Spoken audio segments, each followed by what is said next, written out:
நாங்கள் ஒரே விதமான ஆகாரத்தை கொண்டு பொறுமையுடன் இருக்க இயலாது.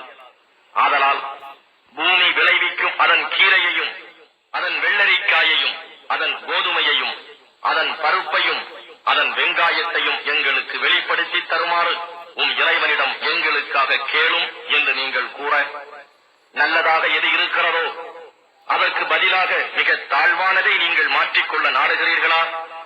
நீங்கள் ஏதேனும் ஒரு பட்டணத்தில் இறங்கிவிடுங்கள். அங்கு நீங்கள் கேட்பது நிச்சயமாக கிடைக்கும். ஈனமும் அவர்கள் மீது சாட்டப்பட்டு விட்டன. மேலும் அல்லாஹ்வின் கோபத்துக்கும் அவர்கள் ஆளானார்கள்.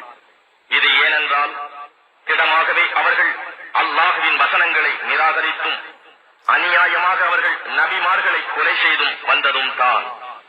இந்த நிலை அவர்கள் அல்லாஹ்வுக்கு பணியாது மாறு செய்து வந்ததும் அல்லாஹ் விதித்த வரம்புகளை மீறிக்கொண்டே இருந்ததினாலும் ஏற்பட்டது.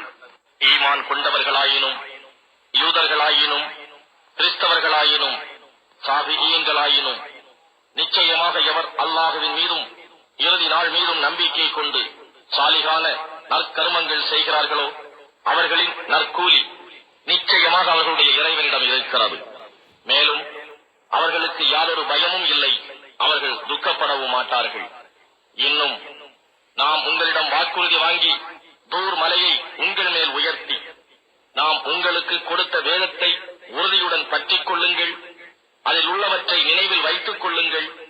அப்படி செய்வீர்களானால் நீங்கள் பயபக்தியுடையோர் ஆவீர்கள் என்று நாம் கூறியதையும் நினைவு கூறுங்கள். அதன் பின்னும் நீங்கள் உங்கள் வாக்குறுதியை புறக்கணித்து மாறிவிட்டீர்கள். உங்கள் மீது அல்லாஹ்வின் கருணையும் அவன் அன்பும் இல்லாவிட்டால் நீங்கள் முற்றிலும் நஷ்டவாளிகளாகி இருப்பீர்கள். இன்னும் இதுவும் உங்களுக்கு தெரியும், உங்கள் முன்னோர்களில் சிலர் சபது தினத்தின் வரம்பை மீறினர். அதனால் நாம் அவர்களிடம் சிறுமையடைந்த குரங்குகளாகி விடுங்கள் என்று கூறினோம். இன்னும் நாம் இதனை அக்காலத்தில் உள்ளவர்களுக்கும் அதற்கு பின் வரக்கூடியவர்களுக்கும் படிப்பினையாகவும் பயபக்தி உடையவர்களுக்கு நல்ல உபதேசமாகவும் ஆக்கினோம்.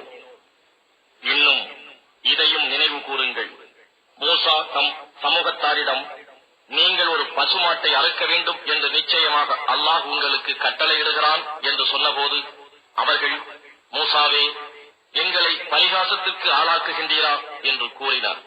அப்பொழுது அவர், அப்படி பரிகசிக்கும் அறிவீனர்களில் ஒருவனாக நான் ஆகிவிடாமல் அல்லாஹ்விடம் பாதுகாப்பு தேடுகிறேன் என்று கூறினார். அது எத்தகையது என்பதை எங்களுக்கு விளங்கும்படி இறைவனை எங்களுக்காக வேண்டும் என்றார்கள். இறைவன் சொற்படி அப்பசுமாடு அதிக கிழடும் அல்ல, கன்றும் அல்ல, நடுத்தரமானது. எனவே உங்களுக்கு இட்டதை நீங்கள் நிறைவேற்றுங்கள் என்று மூசா கூறினார்.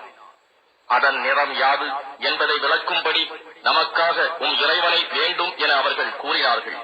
அவர் கூறினார், திடமாக அது மஞ்சள் நிறமுள்ள பசுமாடு, கெட்டியான நிறம், பார்ப்பவர்களுக்கு பரவசம் அளிக்கும் அதன் நிறம் என இறைவன் அருளினான் என மூசா கூறினார். அவர்கள், இன்னும் அது எப்படிப்பட்டது என்று இறைவனை எங்களுக்காக விளக்கச் சொல்லும். எங்களுக்கு எல்லா பசுமாடுகளும் திடனாக ஒரே மாதிரியாக தோன்றுகின்றன. அல்லாஹ் நாடினால் நிச்சயமாக நாம் நேர்வழி பெறுவோம் என்று கூறினார்கள்.